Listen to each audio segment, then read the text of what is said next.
Ladies and gentlemen, thank you for joining us. I am TJ Whitehead, Powers Taken Not Given, joined for the second or third time by the great Serafina. How are you doing today, my Hey, friend? yes, I am great. How are you? I'm doing fantastic. It's been a busy beginning of the year, everyone gets into that weird mode toward the end of the year with Christmas and New Year's and all the holidays and stuff. And, you get back into the normal swing of things and like, oh, that's right. It's real life. It kind of sucks. I hate it. Yeah, it's been a very interesting. We're only 12 days in, and I'm like, geez, this year already feels like it's been long. Donald Trump hasn't even been sworn in yet. Yeah. Right? Like, he hasn't even been sworn in yet. It's only going to get worse from here, but I don't know. We'll see what we got to do here. Oh, gosh, shit. I meant to ask you a question offline. But it's about this. So your name, Serafina, because usually when I have, I say, oh, I said the great Serafina. That sounds like a magician, right? That's a cool ass name, right? Yeah. Yeah. Yeah. Serafina's not my real name. It's my name. You know what? So, okay. All right. Yeah. That's actually the question, because I noticed the email address you gave is like, that is not the name I know. And I was like, okay, I wonder if that's her real name. And then I was like, maybe Serafina. Yeah. Okay. That's what I was going to ask. That's my real name. I came up with Serafina like 2-3 years ago, because before I was kind of just going by the Devil's Daughter and I didn't have like a name. And so it was just, I looked up Scorpio names for women and I found it and I saw the way it was spelled and I was like, oh, that's cool. So that is cool. Yeah. That is a cool name. That's funny, doing this content creation and everything, because there was back on the show I do with John, we had 4 hosts back. Well, actually 3 hosts when they started and I joined later, but we had a guy named Desmond Price and I worked with him for, I don't know, 6-7 months on the show. And a few months in, he tells, like 5 months in, he's like, oh yeah, Desmond's not my real name. It's like, what? I don't even know you, man. It's like, it's weird when that happens, but yeah, I don't know. I've met a lot of mutuals who like don't use their real name online because they're kind of just like, I would rather, like, for me personally, I kind of like to have like my social media life and my real life separate. And plus some people are crazy and, you say something online that they don't like and they're like, I'm going to look up where this person lives. And it's like, okay, so that's why fake name, because people are crazy. I have a lot of opinions on the anonymity online and everything. And people who don't show their face or their name, I have no respect for. Like, nothing. Because you're not willing to put your face behind your thoughts. Like, come on. And a lot of them are just like pumping white supremacist content, shit like that. And I always say that people who do content creation, I have a lot of respect for them, because people will take every opportunity to, not only criticize what you say, but what you look like. Just like, and that's why, like, women who do it, 10 times more respect, because I've seen like the brutality out there, and like, you guys have my utmost respect. I don't know how you do it. It's pretty insane, to say the least, but I've seen some crazy stuff. Lucky for me, I haven't dealt with anything too insane, but that's mostly because like I stay out of the DMs. I don't really like to argue with folks real and all of that. Like, I kind of just am like, here I am stating my opinion on my page, and some people have an issue with it, but at the end of the day, I think having the confidence to be able to get in front of a camera and speak your opinion and post it and not really care what other people think, I think that's awesome, which is why I love content creation and I love talking to other people who also create. Serafina referred to it as confidence. I call it ego. That's what I have. Because listen, like, we can pretend all day long. You got to have a massive ego to do this, because you do. It's like, not only do I have all these great ideas, but everyone needs to hear them. As many people as possible. Thousands of people need to hear the sound of my voice, and I need to just like transplant my thoughts into their heads. I don't know. It's I know it affects me. What are your thoughts about the looking like about a week from now TikTok going away? Like, what do you think? To be honest, I feel like at this point it's really 50-50. Like, I listened to the arguments they did at the Supreme Court this past Friday, and I'm a little nervous, just a tad, but I'm still kind of trying to like keep the faith of something might happen. There might be some sort of something. The Supreme Court might come back, because they're supposed to be coming back tomorrow with some sort of something. And so I'm hoping that they come back tomorrow and they're like, okay, we need more time. Let's push this back a couple of weeks or something, just to like give us a little bit more time. Yeah. But I don't know. Honestly, I'm hoping that things will go in our favor, because I love content creation. I I don't want to say a nobody, but I wasn't really doing much of anything on social media until I got on TikTok and started creating that way. And so it's really the first thing that I've really like gained a huge audience from. And so if it goes away, I'm definitely gonna miss it. But you know, it is what it is. I'm kind of trying to keep the faith. Yeah, I'm just like setting up for it to go away because these things happen or whatever. Yeah. And it has been a great experience. It's been a hell of a ride. I've met some fantastic people, like collaborations that people you'd have never even met in your life, and just so inspired by folks that have thoughts and ideas that have galvanized and motivated me through all this time. And these past couple of years I've been doing this, and it will be sad to see. I just did a flurry of messages to folks to get their email addresses because there's like so many creators that by their face, but you wouldn't know their username if someone asked you. And so, right. Yeah. So I'm trying to collect all those and try to, get in touch with them so I can do stuff like this on YouTube or whatever. So, I assume you're going to start doing, will you do longer form stuff if it goes away? Right now, that's the plan. I am quite literally about to buy my first microphone. And so I'm excited about that. So I can finally have one and all of that, and looking into getting a nicer camera so that I don't have to like use my phone or like or whatever. But I'm looking into it so I can start doing like longer form content. I thought about like uploading my episodes of The Bible Doesn't Make Any Sense on there, and possibly making them longer if I could. I've thought about it. I've already got like about 1,000 subscribers on YouTube right now, which is pretty cool for me. And so I've got a decent audience over there, and so I'm going to try. I'm not super techie, and so I'm going to try to figure it out, but that's the plan. It took a while for me to like get a good feel for YouTube. It took longer than TikTok. TikTok, I feel like I caught on right away, but YouTube took months before I felt comfortable with this. Like I'm just now feeling I've been doing it for like a year. And so, but I don't know, twice a week for a year, but it's all right. Okay. So today I saw a video you did was Nat Turner. That's right. That's what it was. And so we'll get to him in a little bit. But what I would like to discuss with you and with everyone listening is the concept of slavery in the Bible. And this one is incredibly fascinating and looking back on it because, well, before we go into my thoughts on it, like what's like your overall assessment of what the Bible says about slavery? Like if you could just put it in Cliff Notes for people. Yeah, it condones it. That's literally like that's the whole thing. And the funny thing about it is there's some situations, like when you look at the Bible and you're looking at the Old Testament versus the New Testament, some people will say like, well, if it's in the Old Testament, then we don't follow those anymore. It's in the New Testament too. It's in both sides of the Bible. It's literally in the entire book. And so they condone it. There's different things in there that are discussing like the duties of slaves and how they're supposed to treat their masters and how the masters are supposed to treat them and how they should behave as slaves. Like it's an entire thing. Like there's so many different verses that are giving instructions on like, this is how you're supposed to act. This is what you do here. This is how you're supposed to be as a slave.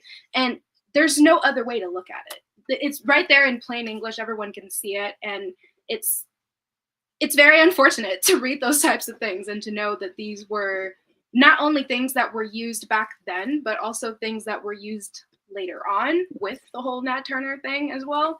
And so it's unfortunate. And I feel like a lot of people don't know about it because they simply just don't read it, because I wouldn't have known about it if I hadn't actually started digging deep into reading it. And so it's just insane to me, but it definitely condones it. Yeah. So those of you wondering, she's 100% correct. Everything she said was true, and we will go over it all in detail in this episode. And what you mentioned about them not reading it, that's actually something that frustrates me the most. That as people who were former believers, that when you talk to, Christians or believers or nominal Christians even, they say, oh, well, the Bible wouldn't say that. How the fuck would you know? You guys don't read this at all. I'm embarrassed a lot of times that it's like, I shouldn't know more about your God than you. And I feel like I know infinitely more than you've ever bothered learning. And I ran across this before I was an atheist, honestly, that I would talk to fellow believers, and there were some of them who were like hyper into it. The vast majority just really casual about it, just weren't interested in it all. And I don't know how that's the case, because if you genuinely believe that the creator of the universe has a special plan for you and for all of humanity, you're gonna like pay attention to that, right? You're gonna know it backward and forward, and they don't know the first damn thing about it.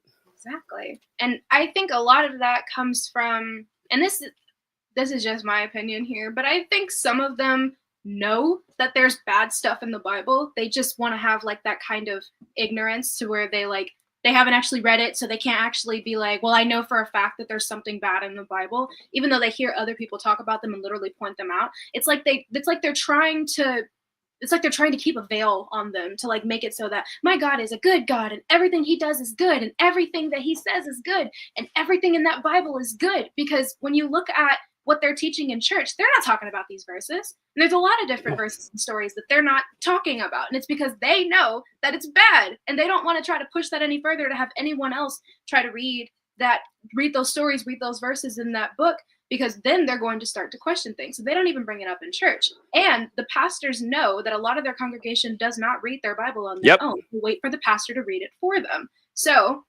that's how a lot of them stay so ignorant. What you mentioned there, how some of them know that there's a lot of questionable stuff in there. And you're right. They will acknowledge, oh, well, that makes less sense to me.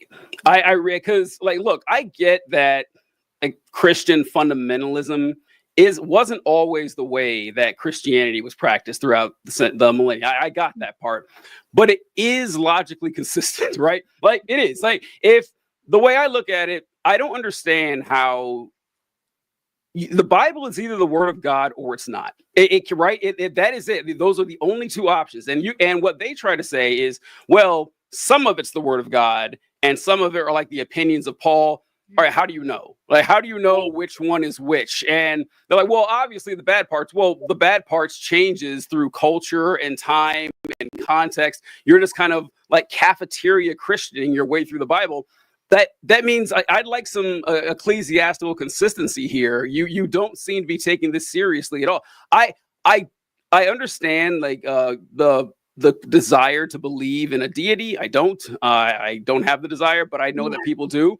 But saying, okay, but the Bible, that's true. We got to have it and you can't defend it. I don't know how you cross that bridge. I really don't.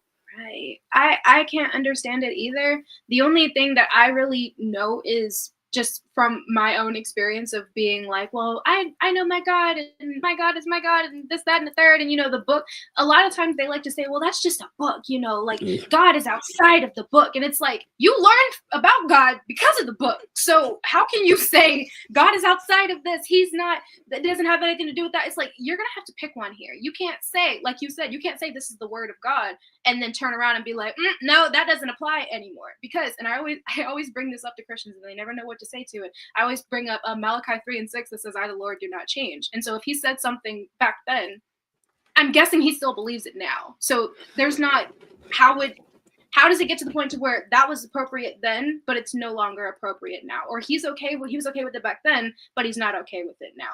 How does that translate? Especially if he is a perfect God and an all-knowing God that would know everything from the beginning of time to the end of time. So that's when it starts to really pop up that this is man-made, because man will change their minds. God wouldn't, I don't think. Right. The doctrine of the what is it called? Immunity. Not word. What do you mean you don't change? I can't remember. I had it on the tip of my tongue. I can't remember. But that God doesn't change. He's immutable. Like that the immutability of God. Mm-hmm. That was confusing to me even as a Christian, because look, we all know there's a wild difference between the Old Testament and the New Testament. You don't got to look that hard for it. Just down to the animal sacrifices for sin. It's like, well, actually, we don't need that anymore because of Jesus. Wait, why? Either animals can cover your sin or not. Why did that stop with Jesus? Why? God changes his mind. God literally says, I'm sorry I did that. I've changed my mind like 4 times in the Old Testament. So what do you mean he doesn't change? It's not even something like omnipotence and, which has a lot of logical flaws too. I got that. But the immutability is an easy one. Like, there's no way. He clearly tells you he changes. Why are you trying to deny that? I don't know. It's just it's really upsetting watching folks twist themselves into knots. And I love that you mentioned it's just a book thing, because believe it or not, those folks frustrate me even more than the ones that are like, oh, the book is really important, but I can't defend it. Because like this comes down to a lot of folks will be, I'm sure you've ran across these guys where they say, well, I'm not religious, but I'm spiritual. Like go ahead. Yes, I have met so many people like that they're like, I'm not religious. I don't like follow the.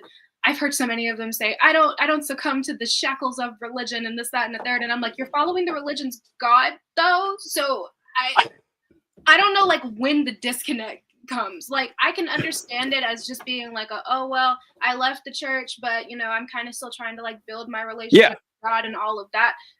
But it's like, when does the disconnect happen? When does God get separated from the church? Because the church is where people go to find God. That's where they go to have that type of relationship with him and all of that. That's where they go to read the Bible and all of that. And so it's like, I don't know. I think when I left the church, my belief in God left with it. Like everything kind of just went in one fell.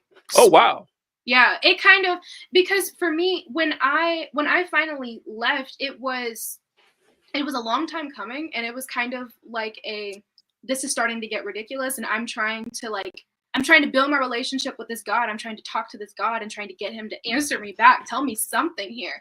And I got literally nothing. And so when I left the church, I kind of lost that, like, I'm going to pray to God. I'm going to ask God for this. I'm going to ask God for that. I kind of lost that. And so it kind of all went together for me, at least. Oh, so wow. So you kind of simultaneously said, well, God's not answering me. He's not there. And then you left the church, basically. Yeah, it was because I was having trouble in the church itself. I was having trouble with like reading the word and like trying to make sense of everything. And I was dealing with a lot of emotions, and a lot of stuff was happening at the same time. And so in all of that, I guess in my mind, I was like, God, I know you hear me. I know you see me. If you're there, I'm having so much trouble in this. And I think a lot of it came from like trauma that came from within the church, like especially the last church that I was at. And so all of that all together kind of made me be like, I don't think there can be a God if he's just sitting there watching all of this shit happen and just letting it be, not listening to me. I'm on my knees. I'm in tears. I just need something, anything to tell me that I shouldn't give up here. And that's when I kind of got to that point to where I was like, yeah, I think I kind of need to just step away from all of this. And I stepped away and never stepped back up again. Yeah. It's one of those things like, if God did exist, he's kind of incompetent or apathetic. It's one of the two. So like, why should I bother with this? I saw Diamond Dave commented about the Bible also changed with the Council of Nicaea that threw out a lot of text. Was that Nicaea? I thought it was Hippo. Maybe, I don't know, but maybe it was both. I don't know. I think of the Council of Hippo as when they settled on the New Testament canon, the 27 books. I think that was in 8300 or something, whatever. But the God's incompetence or apathy, I don't know like why you would stick around for that. And with the people who most people aren't like, but in your situation, I think they're more like me, was where I left after I couldn't possibly defend Christianity anymore, but I still believed there was a God out there. And it took years for me to kind of realize that I was an atheist. And so it was like a more gradual thing for me. I never went as far as saying, oh, well, I still believe, everything in the Bible. I'm just not a Christian, which I don't understand that. Right. I like what do you think of these folks? I like when people say that I believe in God, but not the old white man in the sky. That's not the God I believe in. I believe in, energy or something, and that's God. And it's like,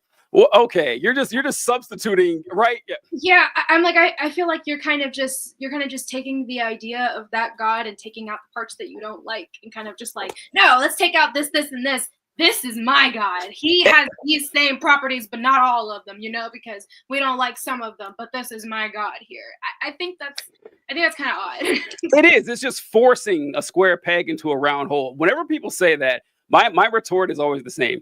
It's that's like saying, I believe in Santa Claus, but I don't believe in the old white man at the North Pole. That's not saying. I believe in the spirit of loving and care during Christmas. To me, that's Santa. It's like, that is a nonsense. Like, we already know what Santa is. When you say Santa, no one is thinking about the spirit of love. They're thinking about a person, right? So, like, Also, if God at that point, if you say that, well, God's not the universe, well, at least in our culture, accepted version of what God is, because I'm thinking God is not a definable term. Honestly, it can mean anything you want, and which is my point. That if God can be anything, then God is nothing, right? It's nothing at all. It's just it's fairy dust. It's absurd, which is so strange. Because my second question is, when you talk to believers and you've heard them defend, or actually, I don't know. I'll ask you a question like, what do you run across when you ask people about the slavery in the Bible and you point it out to them? What answers do you tend to run across? I think the number one answer that I get is when they'll talk about the idea of indentured servitude. Every time. That's the number one thing that they bring up. And what's so interesting about that is there's literally a verse or a combination of verses that talks about the difference between the indentured servants and the slaves. They point it out so that when we're speaking about slaves, we're speaking about this specific group of people. And I have an exact quote here. It's from Leviticus 25:39 through 46. Verse 39 says, if any of your fellow Israelites become poor and sell themselves to you, do not make them work as slaves. They are to be treated as hired workers or temporary residents among you. They are to work for you until the year of Jubilee. And then verse 42 says, because the Israelites are my servants, whom I brought out of Egypt, they must not be sold as slaves. Do not rule over them ruthlessly, but fear your God. And then verse 44 says, your male and female slaves are to come from the nations around you. From them you may buy slaves. They are literally saying these people that are outside of the Israelites, those are the people that you can make slaves. The Israelites are the indentured servants. You can have them work for you to pay off debt or whatever you need to do, and then release them until on the year of Jubilee. And so they speak very, very specifically about that. And they're like, this is the slaves, and these are the indentured servants. And again, like I said before, the people who are trying to argue this don't actually read the Bible. They don't read the text itself. They don't know that there's a difference. There's a very, very big difference here. And so when they try to argue that, I'm like, no, that's not right. Turns out that when it said slaves, it meant slaves, not anything else. And it's so strange how Christians will do that. They will read something that says something in the Bible verbatim, and they'll be like, it meant something else though. It didn't mean the word that it says right there. It means something totally different. But when it's something that they like the verse that says, man shall not lie with man as it does with a boy, that's the one where they're like, yep, it says it right there in plain English, and so you got to believe exactly what it says. It's just interesting to me how they do that. But they definitely like to pull the whole indentured servant thing, or they'll try to say it was necessary at the time. Yep. Things have changed and all of this, and it's like you can make up as many excuses as you want to make up. It's still in the book. It's still in the book. People still use these verses to be horrible towards other people. Like I said, not even just in biblical times, but way, way after, they use those same verses. And so it's stupid to me. Yeah, so I want to take this in reverse order, where you talked about the one argument that infuriates me the most is the one you mentioned at the end, where you said that, well, you have to understand the context of the time. No, the fuck I don't. Is God unchanging or not? Right? Like that, because once again, you guys are the ones saying that God is all powerful, all knowing, all good, and all changing. And you're telling me today God's not cool with slavery, but because it was really popular 3,000 years ago, he's like, okay, well, I guess it's fine. You can do it, and just go to town. There's some rules, of course, but you can own other human beings. I'm perfectly cool with that. Don't eat shellfish, though. Don't do that. No, that is a no-go. That's not going to happen. Don't wear mixed fabrics. Don't you dare light your sacrifice with the wrong fire. I mean, just ridiculous minutia, on exactly precisely how much grain you need for a burnt offering. But own another human being. I mean, God can't. I couldn't stop you from doing that, right? Yeah. You want a sex slave or two? Be my guest. That's insulting. That is an insulting level of cowardice right there. And the indentured servant thing, once again, I blame them, but I don't, because like you said, both things are true. One, they don't read their Bibles, and two, they have been taught by pastors about the indentured servant part. Pastors do a lot of this lying by omission thing, where they'll take the parts well, look, this is about indentured servitude, which, if you ask me, still questionable in its morality, but it's not Yeah. slavery. I'll put it there. It's not that bad. And they'll say, well, don't worry about that. And it's like, well, I mean, true, but okay. So for those of you wondering, I also pull it up here. When Seraphine was talking about there, where it says slaves, like when those say, well, it didn't mean slaves, it meant servants. No, there are servants and there are slaves. There are indentured servants. There's a complex system that they had for slavery here, because like what Seraphine was talking about in Exodus, it says that if you buy a male or female foreign slave, you can do that. But you can't do that to your fellow Hebrew citizens. Like that was off limits. Those were the people that you could make indentured servants. Oh, I have it here. Actually, I'll pull it up. And so in Exodus 21, do I have to pull up here? Yeah. It says, if you buy a Hebrew servant, he is to serve you for 6 years. But in the 7th year, he shall go free without paying anything. If he comes alone, he is free to go alone. But if he has a wife when he comes, she is to go with him.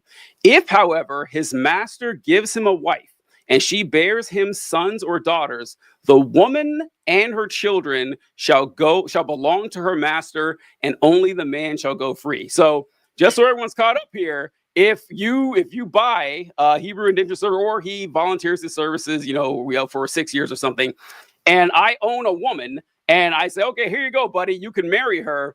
Any children that they have belong to me. They're mine, along with the woman. After 6 years, he can go free, but those kids and the woman I gave him are still mine. But if his servant declares, I love my master and my wife and my children and do not want to go free, then his master must take before him to the judges. He shall take him to the doorpost. He puts a gold earring in his ear, and the servant says, okay, well, now I'm your slave forever, which is just a way to trap people into being slaves forever. So there was like a 3-tiered system. You had the way you treated Hebrew males, a way you treated Hebrew females, and then the way you treated foreigners. The Hebrew males were at the top of the chain, and everyone else cascaded on the bottom. And in case anyone's wondering, I think it's actually in this chapter here, if these people are actually slaves. Let me see if I can find it. There we go. Anyone who beats their male or female slave with a rod must be punished if the slave dies as a direct result. But they are not to be punished if the slave recovers after a day or two, since the slave is their property. That is one of my favorite verses to bring up here, because people keep hammering the servant thing. And I said, what does property mean? Tell me what property means. Do you own your servants? No, you don't. Your servants work for you, but property means you own the human being. Exactly. And that was one of the ones that I bring up a lot too, because it's interesting how they'll be like, oh, this is just like a servant, like nothing, like it's fine. And it's like, these verses are talking about these people like their property, like they are literal property that they will have forever. And I always bring up that one about beating the slave. And if they die, then you're going to get punished. But if they don't die, then everything's fine. And it's like, this is not like a servitude, like I'm just doing this to pay off my debts type of thing. This is full on slavery. They're saying it's totally fine if you beat them as much as you want to, because that's your property. But if you kill them, that's whenever it becomes a problem. But if they recover after a day or two, it's fine. It's fine. Like, they're your property. Do what you want to them. Like, this is in the Bible that's supposed to be teaching people how to live on a regular basis. People are always trying to say that the Bible is like my mother used to say all the time, that the Bible was the manual to raising children. This was the manual to raising children and to living life and all of that. And it's like, this is the manual? Do you see the verses in here that are saying these sort of things? This is how you're supposed to treat other people? Oh God, listen, I forgot to mention that part about the killing them in a day or two, and highlighting that part, because how often have you heard this? Maybe it's just me and the people I know talking about this, where you corner them on the slave thing. They have nowhere to go. And they say, well, God had rules in there, and they essentially treated the slaves like family. I don't know if you've heard that, but I've heard that 100 times, right? I have not heard that. Actually. Oh, okay. I've heard that. Yeah. They treat them like family. Yeah, they say, well, because they don't know what it says. They know that there's passages saying you can't do literally anything you want to your slaves without being punished. And they've heard that somewhere, and they think, oh, well, they must have been forced to treat them nicely. And then I point out that verse that we just went over, where it says that, if you injure your slave and your slave dies, you have to pay a fine or something like that. However, I love the ambiguity of that part. If the slave gets better in a day or two, it doesn't even give a specific time period. It's like, 24. Give it a couple of days. Yeah, we'll be all right. Yeah, you can do whatever you want to them. And we got someone. Ravina says there. There you go, my girl Serafina. I agree. The argument that some things don't apply today doesn't make sense because the Bible was a collection of works for a specific group of people back then that wouldn't apply to anyone today. I hate YouTube's text limits or something like that. No, but it's really convoluted. And once again, I understand because I was there myself, where you have this belief that God is all good and all merciful and he can't do anything wrong. And you have him doing something wrong, staring you in the face, and you don't know what to say. And I got it. I've been there plenty of times. Like, slavery is not the only one. There's plenty more. I think you pointed one out to me in a video you made. It was about King David because it said, take your pick with King David. But honestly, that does not narrow it down what I just said there. But there's so many, honestly. You mentioned that when David was king, God was talking to him and he said, hey, who gave you this crown? Who gave you this power? Who gave you Saul's wives? Like, whoa, hold on, wait a minute. You gave him people? Like, that's what you did? You're cool with that? That was, I never caught that before, but it's filled with stuff like that. And there's way worse examples too. Like, in the book of Numbers, the Moses handing out the sex slaves under God's command and everything. The rules about sexual assault in the Bible.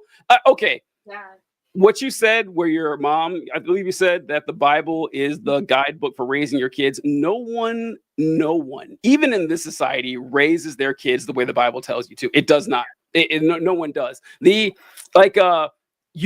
daughters are your property, by the way. It's like all women were property. That's just how there's no questions about this. That if like, let's say I had a daughter and she got raped, the crime is not against her. The crime is against me. Like, the rapist owes me money because now my daughter is worth less on the market. I can't sell her as a bride or whatever.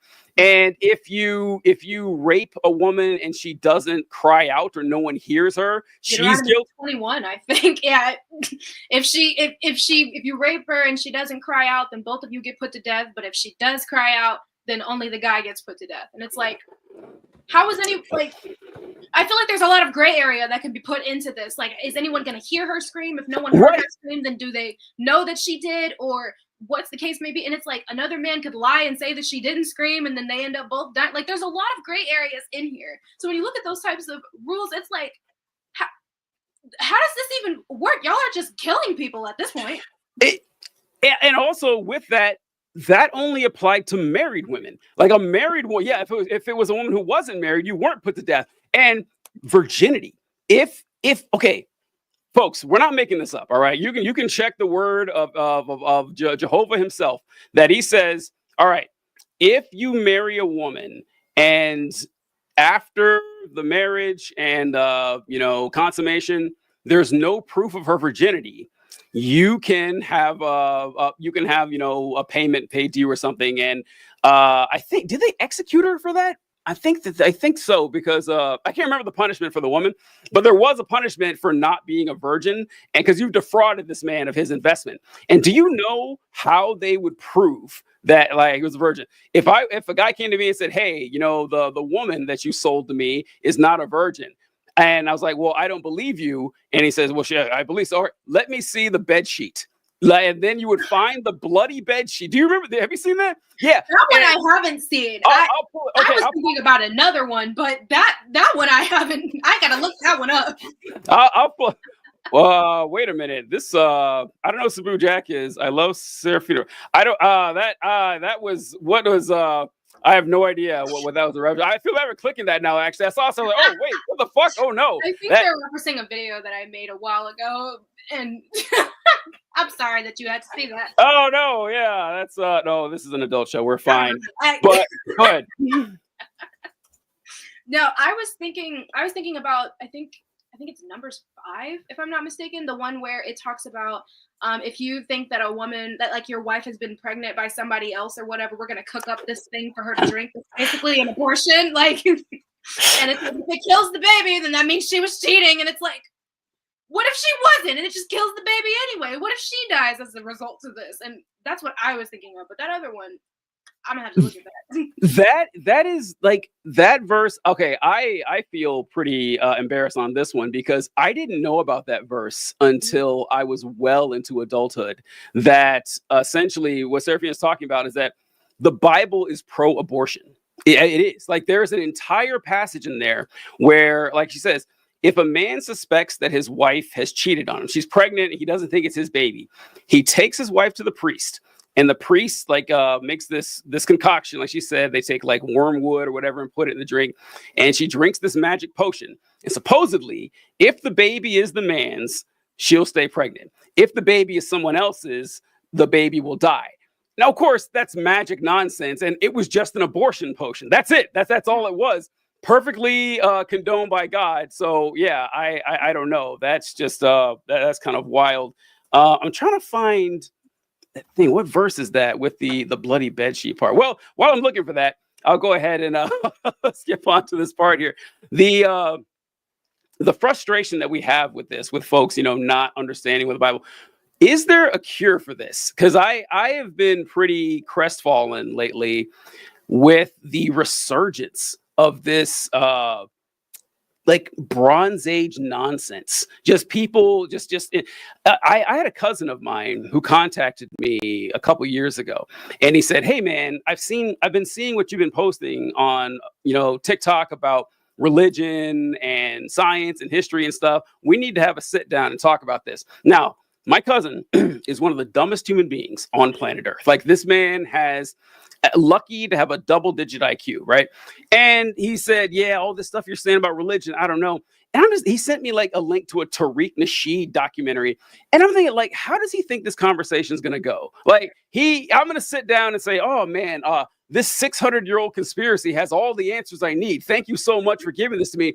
But this is convincing to people, like, to the extent that, like, you read like anything from like MAGA folks that they've just embraced like this insane, it's not Christian is not even the right word, because Christianity is just a part of it. It's like mysticism and nonsense. Like, how do we break out of this?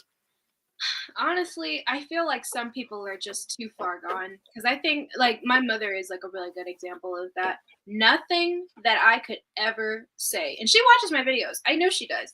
Nothing that I could ever say, nothing that I could ever point out in the Bible would shake her faith. There's nothing that could make her be like, maybe something's not right here. Nothing like some people are just too far gone. They are so deep into it, and they believe it so strongly that nothing can shake them. God himself could come down and tell them this actually isn't real. They wouldn't believe it. They would not. They would continue to fall. And I think a lot of it comes from them just being comfortable, because one thing that people don't really talk about whenever it comes to deconstructing is the idea of not wanting to let go of something that you have believed for so long. And I feel like a lot of people, and I might be wrong about this, a lot of people want to leave religion because they see the harm that it's caused them. They see the harm that it's like caused their mental, and they just can't, because they're like, I've been in it for so long. I've believed this for so long. I don't think there's any way to like shake this. And it's really sad to see, because it's like, there's really no saving them. Now, there are some people like us that can somehow break free from all of it, see throughout everything else and be like, okay, this is a little too insane for me to like keep trying to, like you said, I can't continue to defend this anymore. But I feel like some people are just really too far gone. There's nothing that's going to be able to help them to see anything. They just are like, this is what it is, and it is what it is. They could read the Bible front to back, and they would still fully have 100% faith in the book, in the church, and in the God. And so it's sad to see, but that's kind of how I see it. Yeah, I mean, I see that those people exist. I just don't understand how it seems to be. I thought for sure, I've been optimistic all these years. I thought it was waning to the extent that they'd be irrelevant now. And it doesn't seem to be that way. I don't know if there's more of them, but they're certainly louder. And like you see you see people like talking about the Crusades and stuff and how this is good times and we need to go back to, I don't know what to do with it. But I found the verse I was talking about here. Let me make sure I got it pulled up. That this is Deuteronomy 22. Hold on a sec. Let me share the right screen here. It's Deuteronomy 22, I believe 16, where it talks about this. And here we go. All right. 22:16. Oh, 13. If a man marries a girl, then after sleeping with her, accuses her of having had premarital intercourse with another man, saying, she was not a virgin when I married her, then the girl's father and mother shall bring proof of her virginity to the city judges. Her father shall tell them, I gave my daughter to this man to be his wife, and now he despises her, and has accused her of shameful things, claiming that she was not a virgin when she married. Yet here is the proof. And they shall spread before the judges the blood-stained sheet from her marriage bed. The judges shall sentence the man to be whipped and fine him 100, I don't know if it's dollars, but whatever the shekels or whatever it was, to be given to the girl's father, for he has falsely accused her of being a virgin or not being a virgin in Israel. Yeah, that was how they would write. It's like, and so I saw that and I said, okay, wait a minute. Like I'm no doctor here, but I know that just because you lose your virginity does not mean you're going to bleed. That doesn't happen all the time. So that was God's plan. Like this is the Almighty God's brilliant system to protect virginity, because that's an important thing. So it's nonsense. I don't know. That is insane. I've never read that one. I'm gonna have to go look at that one in more depth. I might have to make an episode about that. That is insane. It is crazy. But yeah, you should put all those. Like you mentioned, the Bible doesn't make any sense. If you guys haven't seen those videos, she does these great videos talking about the insane stories of the Bible, which is great coming from people like us because we actually know what it says. Your average person has no idea what the Bible says. Your average Christian doesn't know a whole lot of those stories. Like I love bringing those up because I like it when people say they've read the Bible cover to cover. No, you haven't. No, you haven't. I haven't. I've never read the Bible cover to cover. Either. I haven't. And I hear people say it all the time, and I constantly bring up stuff they've never noticed. It's like, I don't think you actually did. I'm sure some people have. I haven't, and I seem to know it pretty well. But all right, so what I brought you on today for was from a video that you made about Nat Turner. Can you give us an introduction to who Nat Turner? Well, actually, can you talk about when you first learned about Nat Turner, if you remember? Because I remember when I first learned about him.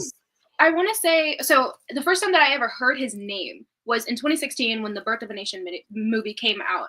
I hadn't heard of him at all before then. They didn't cover him in history class or anything. And wow. They didn't talk about him at all. It was literally nothing but Martin Luther King Jr. every single What year. state? What state did you go to school in? Oh God, Texas. Yeah. There you go. There you go. Yeah, they only talk about very specific things. So the first time that I heard his name was when the movie came out.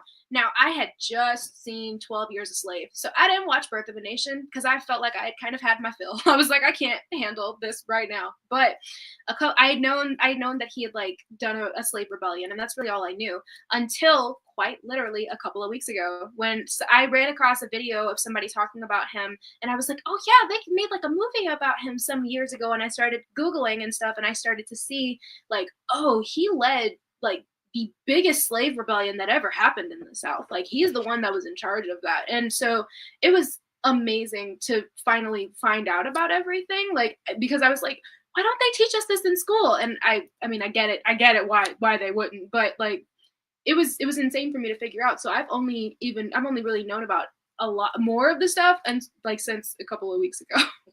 Wow, man, that is wild. Because I went to a Christian fundamentalist school, and they taught us about Nat Turner, which kind of surprises me looking back on it. Yeah, and that I remember reading about it. That basically, so what you said, that Nat Turner led a slave rebellion, and he was caught and executed along with his fellow conspirators. And they were talking about how, well, you know, he didn't just kill the slave owners; he killed like their family members, the women, and the kids too. So they they never came out and said, this guy's a fucking villain. They didn't actually say those words, but that was the implication. The implication was like, this guy is a monster, and sure, slavery was bad, but Nat Turner was really mean about how he tried to free the slaves and everything. That's what, and no condemnation whatsoever for Robert E. Lee. Like, Robert E. Lee was extolled as an American hero and a good man who hated slavery. He did not. And who just was stuck in a horrible position. And how can you blame the guy? Let's not be too hard on him. That's kind of what we were taught there. But Nat Turner, villain. Don't lionize this guy at all. Like, the only people who are allowed to fight for their freedom are straight white men. They're allowed to do that. Like, if you're anyone else, you don't pick up a weapon and stand a post. You pick up a sign and stand in the field. That's what you do. That's the best that we can ask of you.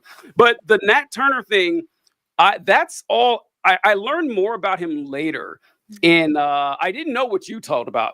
Where you're going to mention about the spiritual thing, but I remember that the story is actually pretty cool of how Nat Turner he was on the property, and he got together with fellow slaves and overthrew the oppressors. Not only did they do that, they went from plantation to plantation recruiting other slaves, and so. The people, when they first heard about the rebellion, they said, okay, we're going to get a posse together. But the more time they took to build, the slave revolt got bigger because they kept going from plantation to plantation. He built like a small army to get this taken care of before it was actually put down. But what did you learn about that? This was fascinating, what you talked about with what motivated him. Mm-hmm. So about 10 years before the rebellion happened, Nat Turner actually followed in his father's footsteps because his father escaped slavery. He followed in his father's footsteps and escaped from his master, and he was gone for like a month. And then he supposedly, this is all alleged because Nat Turner never actually like wrote down everything. He apparently spoke to someone who wrote everything down, but allegedly Nat Turner heard the Spirit of God telling him to go back to his master. And I have a direct quote here. Let me see if I can. Let me see. Yes, he said, I heard the Spirit telling me to return to my earthly master because I had my sights set on earthly things as opposed to like the kingdom of heaven. That's basically what he said. And so he decided to go back. And he went back, and about 10 years later, the rebellion happened.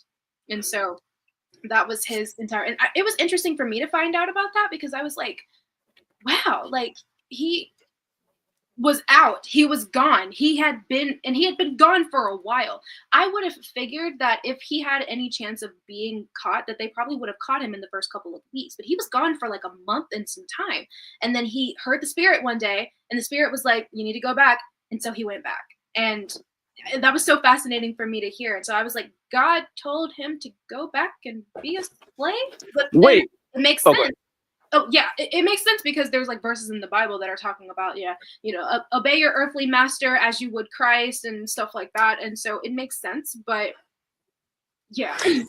So what's weird about this to me, because like I wonder if there were anything else with it, because the Bible says, servants obey, or slaves obey your masters in the Lord, but this is right.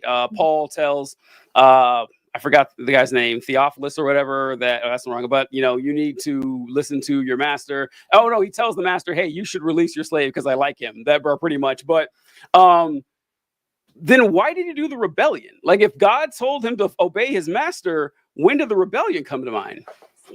And that's the thing. I got a lot of comments on that video of people basically like defending it and being like, God told him to go back so he could do the rebellion. And then I started to think, I was like, okay, sure. Let's say that God told him to go back so that he could do the rebellion. Fine.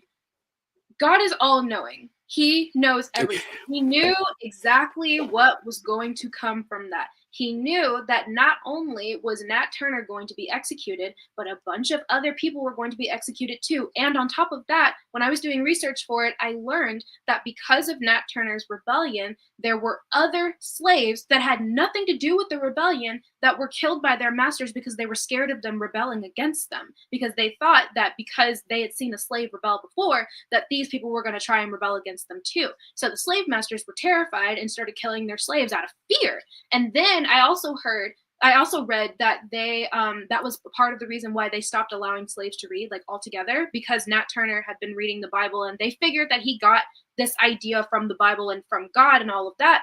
But I don't know. I feel like if God truly was all knowing, he would have, for one, he's all powerful. He could have freed the slaves himself if he wanted Right. to. Yeah. Right. He Yeah. could have That's a good point. struck. That's a good point. Yeah, I'm like, he genuinely could have struck down every white slave owner and they would have just been gone and everyone would have been free and it wouldn't have even been a thing. But if God told him to go back because he needed to do the rebellion, then God would know that they were going to kill him and a bunch of other innocent people because of the rebellion.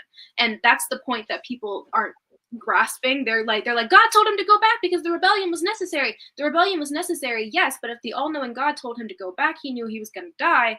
And this isn't confirmed at all. I haven't actually read this, but people are saying that apparently they ate Nat Turner. Oh, they executed him. There's this book that someone told me to check out called The Delectable Negro. And it was like an entire thing about how they used to eat dead slaves. I haven't read it yet, but that was something that they told me, and it's something that I've heard a lot. And so I need to check to make sure that it's actually accurate. But that's what people are saying. So essentially, God told Nat Turner to go back so he could lead a rebellion, get executed, and be eaten. Yeah, yeah. And well, you know what they would say when you say, you already know. They say, well, listen, that was all part of God's plan. Like, slavery would have never been overthrown if not, like, Nat Turner's life and those people's life, it doesn't matter in the grand scheme of things. You got to break a few eggs to make an omelet, Serafina, right? You know, it was all part of the plan here. It's interesting. Interesting is the wrong word. I don't use that word, but coincidental that you brought up the fate of Nat Turner's body. Because I had pulled this up while I was prepping for this, that Serafina mentioned that there is a dark history that is not talked about a lot in American history of like what happened at these lynchings. Because yeah, the lynchings happened, and that's bad enough. Obviously, it got a lot worse. Like, people would take souvenirs, you know, fingers, toes, like body parts, and like save them for generations. And yeah, and cannibalism. So like, it is barbarous and brutal what happened, because Black people were like seen as like more than animals but less than human. Like, it was like some weird middle ground. That's how they viewed Black individuals. And I mean, just like the early days of gynecology, you guys think I'm going on weird, it was practiced on Black female slaves with no anesthesia, you know, before they would try it on white women, because they still to this day, they think that, well, Black people can handle a lot more pain.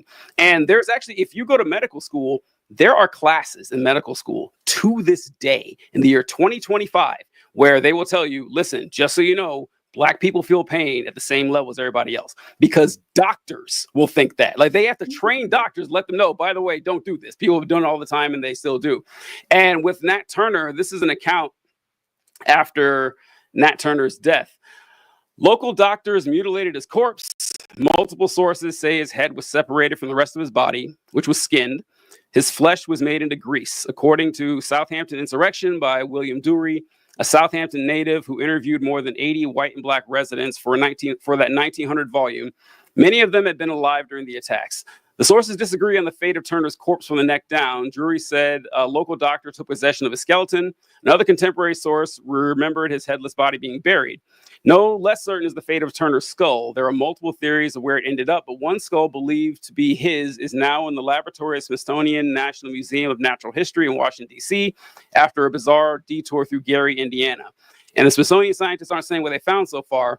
And the chain of custody seemed plausible. Hatcher had received the skull from two Indiana civil rights activists, a husband and wife who themselves had gotten the skull from a longtime school administrator in Indiana.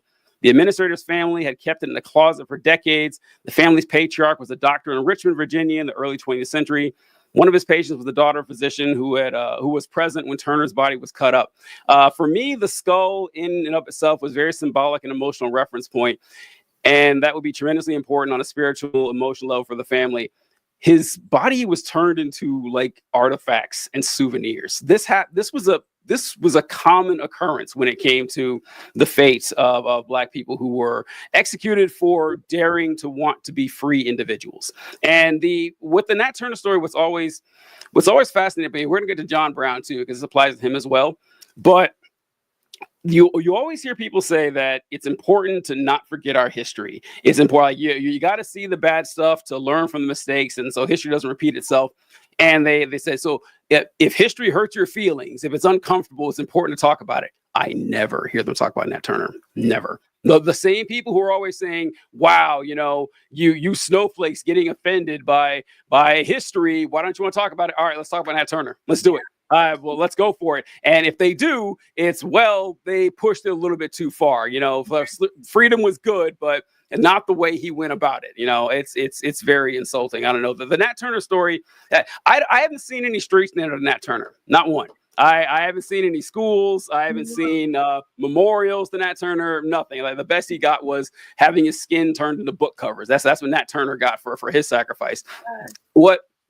Go ahead. Yeah, I was just gonna say that was a lot of what I heard whenever I was doing my research for it. A lot of like, yeah, it was bad, but he shouldn't have went that far. That was a lot of the messages that I was getting from doing my research. I looked at multiple different articles just to see how they like portrayed his story. And a lot of the message that I was getting from a lot of them was he didn't have to go that far. He didn't have to do all of that. Like he took it too far. He could have done it a different way. He could have been more peaceful or whatever. There's so many different things that I've seen about that. And I'm like, it's so funny how you say this about the black one, but you're not like, there's other people that have done way fucking worse. I never hear them say anything about, oh, Christopher Columbus didn't have to kill as many people as he did, but he, I've never heard anybody say that. I've heard them be like, oh, he was a hero. He discovered America, this and this and this. But when it comes to us, when we're trying to just step away from the thing that is literally causing us and our ancestors harm, then they're like, you shouldn't have gone that far. You didn't have to do all of that, this, that, and the third. And it was just, it's fascinating for me because I'm like, I definitely feel like there were some times where I was looking at his story and I was like, damn, he did all of that. Like that's kind of insane. But at the same time, I'm looking at it and I'm like, I feel like it was necessary, honestly. Like whenever I about what happened to like his slave master, like he killed his slave master, killed the wife, and killed their baby. And I was like, oh, the baby had to go too. That's crazy. But I figured in my head, I was like, I think he probably thought that here's how I see it. Here's how I see it is that, yes, you're correct. There's an awful lot more condemnation on Turner compared to everyone else. And look, I don't need to defend the act of killing a baby. I don't. But also, you hear a lot of this. Well, you got to judge Columbus by his time and where he lived. You got to judge the fact that Thomas Jefferson raped a 13-year-old girl in the context of, how he grew up. None of that for Nat Turner. Nat Turner was a fucking slave property. He wasn't considered a human being, wasn't given a formal education. He was just there. Like he was treated like farm equipment for his entire life. And now you're like, wow, I can't believe he wasn't practicing moral ethics like I would, an educated person in the 21st century. Fuck you, right? It's like, and once again, like I'm glad you brought up Columbus because you're right. They will just trip over themselves. By the way, for those who didn't know what Christopher Columbus did, what she's talking about. So Christopher Columbus shows up in what's the name of the island? Santa. I can't remember what the name of the island was, but he shows up there, Hispaniola. He shows up in Hispaniola, and he writes in his journal. We still have them. We have the proof.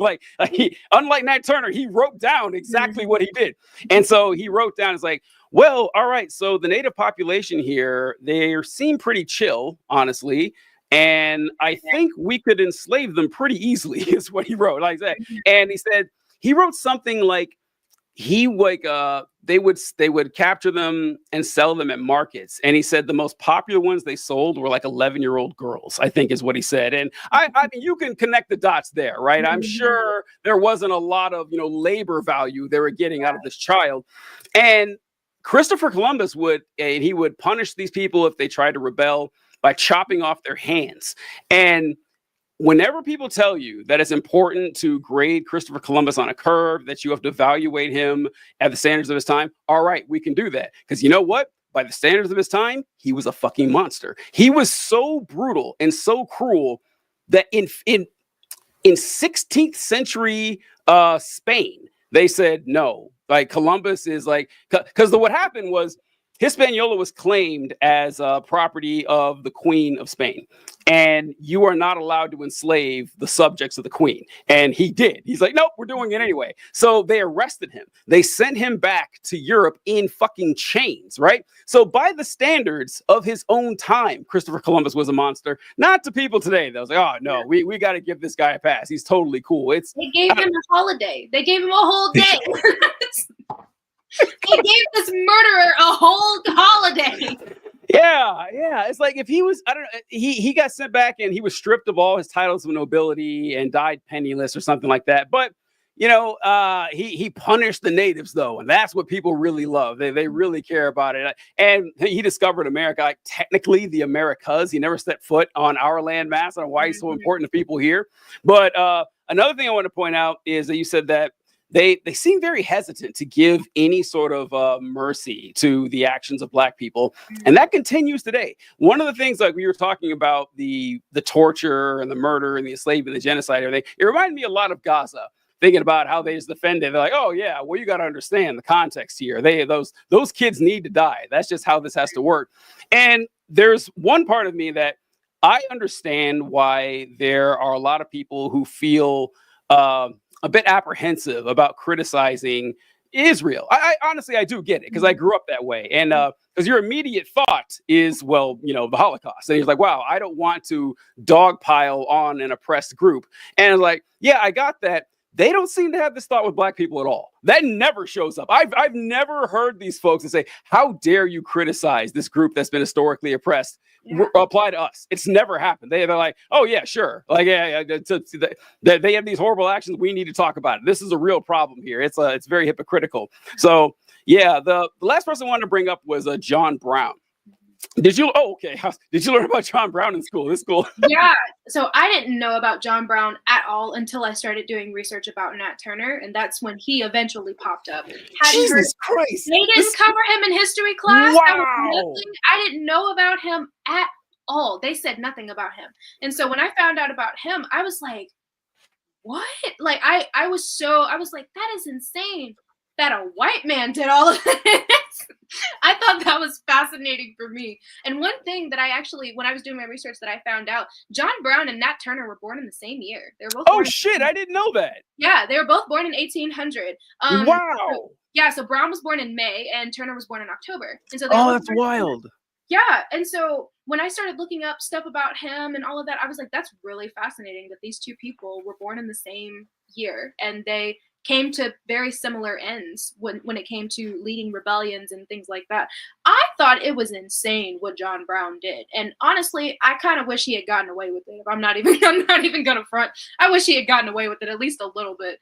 But his whole thing with the basically what he did is he got together some people and they ended up doing this raid at Harper's Ferry, which was like an arsenal, and so they were trying to arm the slaves and have them so that they could finally defend themselves and fight back, and didn't go the way that he wanted it to go, and he ended up getting executed because of it.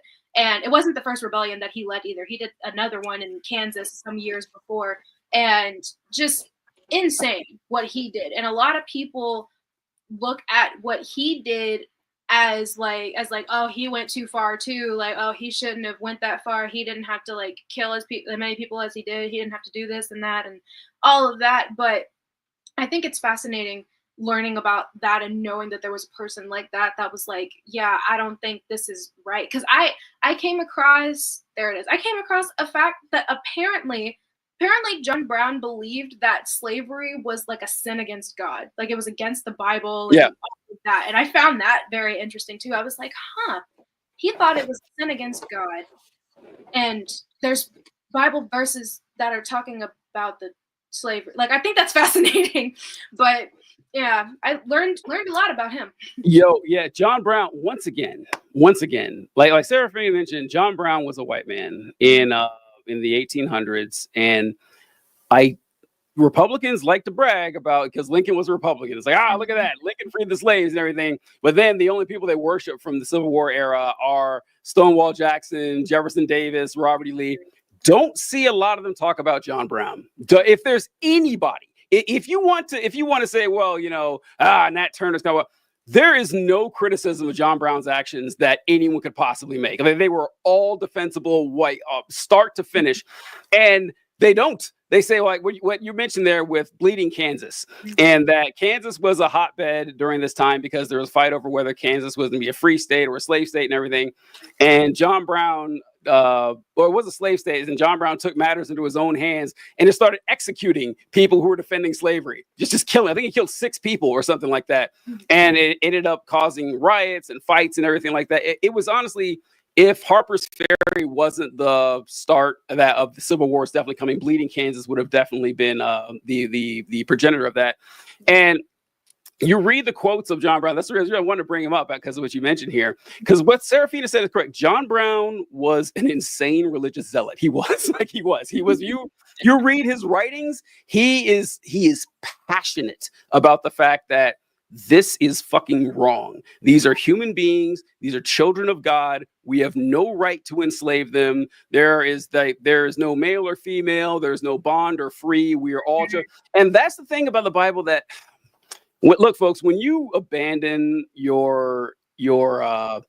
abandon this idea that the Bible has to make sense and everything and be true, things make a lot more sense. The Bible makes 1,000 times more sense when you look at it for what it is. A collection of writings by priests and warlords and Iron Age nomads just trying to make sense of the world. If you tell me an all-powerful deity said, yeah, it's okay to enslave people and fuck 12-year-olds, like, no, that doesn't make sense. You tell me that some guy who didn't know what the sun was in 1000 BC said that, yeah, okay, that makes a lot of sense. Like, things start falling in line a whole lot when you realize that, because it's contradictory. What you were just saying right there, that he was a Christian, there are verses that if you look at it, you're like, okay, well, clearly, like, for example, love your neighbor as yourself. Slavery cannot exist in a land where you love your neighbor as yourself. It can't. But so it's a contradictory message that slavery is good, but you also shouldn't do it. So you can pick and choose what you want. And that's what people have been doing since the beginning of the Christian religion. John Brown just happened to be one of those that said, yeah, we're not going to do this anymore.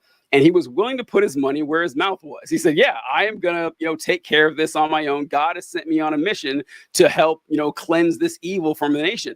And I like how you mentioned that you wish that his plan would work, but you read the plan. It was an insane plan. It was nuts. It was nuts. This plan. If you needed proof that John Brown was insane, look at his battle plan. Like he said, all right, there's a National Guard armory called Harper's Ferry. Here's what I'm going to do. I'm going to take it over. Me and a few escaped slaves and my sons and a couple other people, like 20 people. And it's got enough weapons, and we're going to get the word out, and it's going to start, this rolling effect of slave revolts, and we're going to arm them from the National Guard. Of course that didn't work. That's an insane plan. That was never going to work. And so it didn't. And I don't know if you saw this. Let me see if I can pull it up here. Oh, yeah. John Brown was executed December 2nd, 1859. And a bit of trivia for those of you who may or may not know this, that John Brown was, so you guys can read this on the screen here. John Brown was, I'll pull this up. Brown was tried for treason against the Commonwealth of Virginia, the murder of 5 men, and inciting of a slave insurrection. He was found guilty of all charges, was hanged December 2nd, 1859. He was the first person executed for treason in the history of the United States.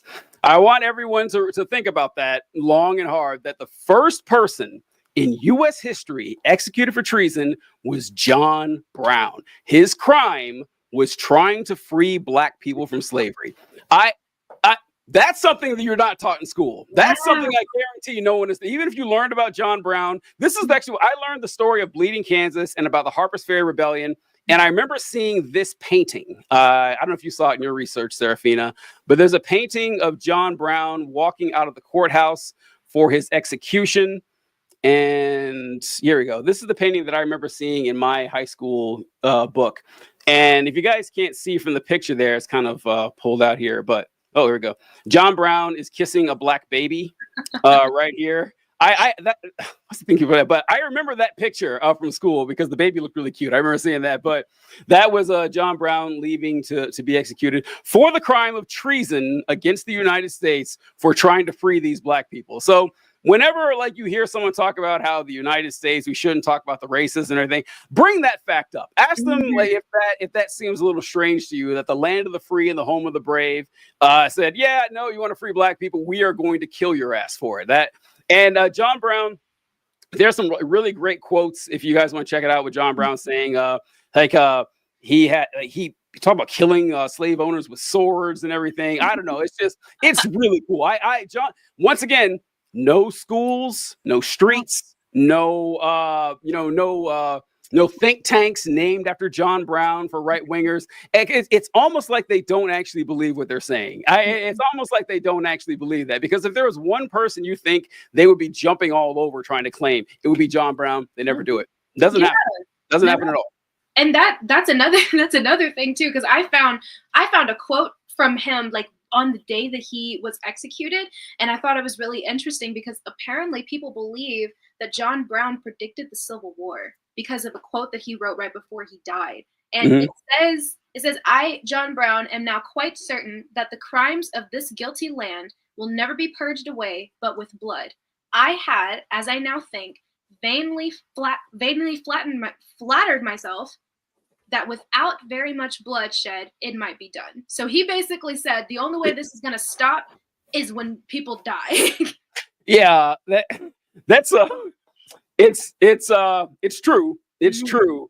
The thing about that, it's like, slavery was like, sometimes we hear people refer to slavery as the original sin of the founding fathers. And of course it's accurate, but war was inevitable from the signing of the Constitution. It was inevitable because they didn't have the balls to put an end to slavery. They didn't. You had the northern states where there was no slavery or almost none, and then you had the southern states where they held on to it like dear life. And it's really funny to me whenever I hear people say that the Constitution is the wisest document ever written. If you look over the notes on how the Constitution was constructed, you notice that it is just a patchwork of handshakes and backslaps and promises and capitulations held together by bubblegum and chicken wire, all to appease the southern slave states. Like half of their work went into this because the southern states weren't on board. They said, no, we're not going to sign up for this unless you guarantee we can have slaves. You're not going to take them away from us. Even to representation, the Three-Fifths Compromise. I'm sure you all have heard of this, where you heard that in the Constitution, black people, enslaved black people were 3/5 of a person. No, that's not true.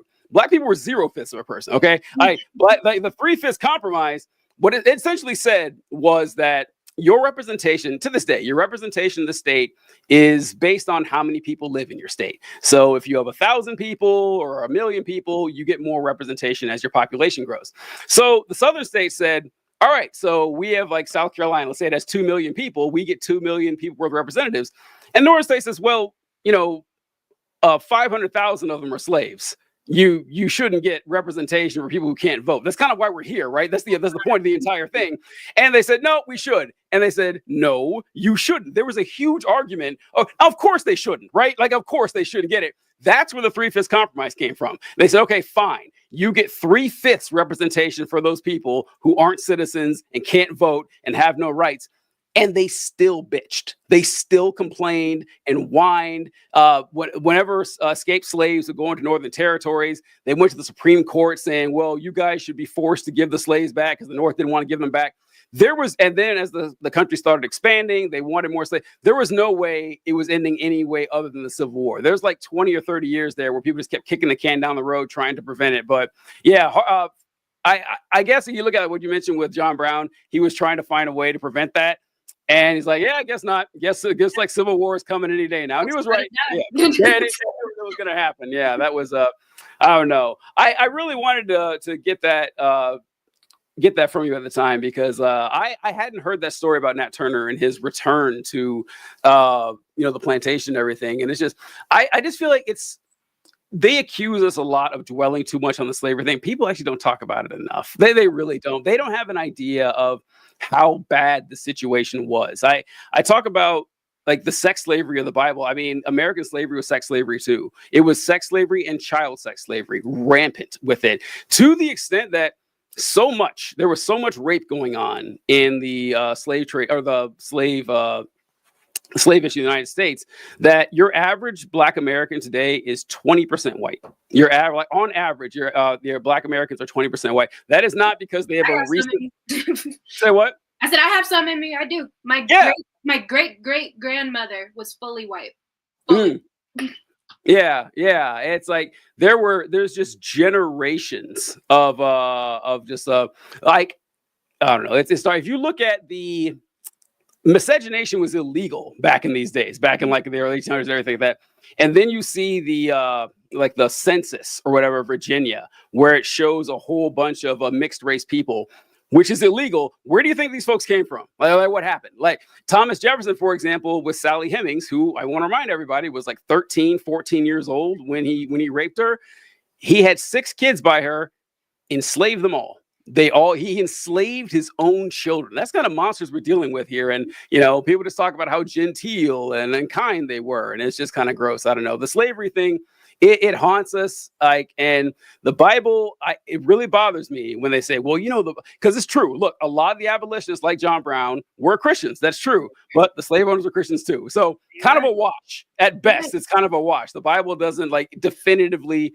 In fact, I think the slave owners had the better argument. Honestly, biblically, I think they did. They had the book that said it right there. Like they have the evidence. They're like, this right here, this is my book that I'm following. You see that verse right there that's talking about slaves? Obviously, this is what God wants. Like that it's insane how they could take that and how anyone else. That's why this is Go for it. I'm like, I don't want to be mean, but it really pisses me off when I see Black Christians. It just makes me so mad because I'm like, have you read the book? Do you know history? Do you have any idea? The slave masters that enslaved your ancestors were Christians. We're going to church. We're reading this Bible. How is it that the slave master and the enslaved person are both praying to the same God? How is that possible? How are you following the same religion? The one that enslaved your ancestors, the one that people who were so fucking evil followed to the T. And it's like, you look at the book itself and you're like, there's a lot of evil in this book. So it makes sense for the evil ones to follow it. Why are we following it? And it makes me so upset. It pisses me off so much. I'm like, please stand the fuck up, please. Oh no. So you mentioned this. This is something that I talk about a lot. And you're right. It is just it's so dark and so sad. But you want to take a guess what the most Christian demographic in the United States is? You take a wild guess. It's like, according that is ridiculous. Yeah, Pew Research found that 78% of Black American adults have religious. Oh, actually, it doesn't say Christian there, but 75% of Black American adults identify as Christian.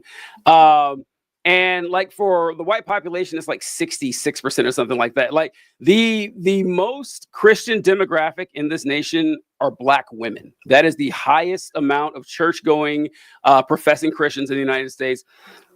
It's horrifying. I guess it's just like looking back on the religion, and it's like this religion was taught to us by slave masters. That's where it came from. And look, once again, I'm not someone who goes going out there and saying that Christianity is worse than other religions. Like they're all. I mean, some religions kind of bad. They're all kind of bad, right? Yeah, it's like they have. There's different levels of power that they have at certain times, whatever. But I hear people like Christianity is the worst. Come on, like trust me, you don't got to look hard to find worse ones of Christianity. You really don't. And so, but it's incredibly sad thinking about how this religion was forced upon our ancestors at the barrel of a gun. And that to make them docile, to be singing, swing low, sweet chariot, and maybe one day God will come and free us. And then God was gracious enough to do it 400 years later, and we haven't stopped thanking him since. No, sorry. I'd be like, if that God was real, you should be mad at him, right? You should be really angry. Yeah, he had time to do all this other shit. It's like, oh my God, the black people. And I don't know, they've just been brainwashed. There's no hope. I don't know if they love their shit. So some of them don't have any hope. I'm gonna say that right now. Yeah, you're right. Yeah, some people are too far gone. They are the only defense, and I don't know the explanation that I go to is that so the lower someone is on the socioeconomic status, the more likely they are to be religious. And Karl Marx talked about this. And so I don't know if you guys have heard that people say that Karl Marx was like his quote that, you know, religion was the opiate of the masses. I hear the people say that. I heard that. That's fascinating. Yeah, so he did say this. And so a lot of people will say that Karl Marx was just shitting on religion in general, because he was an atheist, but saying that, oh, you know, he's looking down on religious folks. He thinks they're stupid. That's not what he meant when Marx said that religion is the opiate of the masses. What Marx said was that religion is the sigh of the oppressed creature. It is the heart of a heartless world. It is the soul of soulless conditions. It is the opiate of the masses. And what he meant by that was, if you wake up every morning and your life is shit, you have no hope of it getting any better, you see people are screwing you over at every turn, you know your life is going nowhere, your kids' lives are probably going nowhere, it's hard to live with that. It's hard to actually, and so if someone comes along and says, well, actually, you know, there's something waiting for you when you're done. This isn't all drudgery for 70 years and then you cease to exist. That gives people a reason to get out of bed in the morning.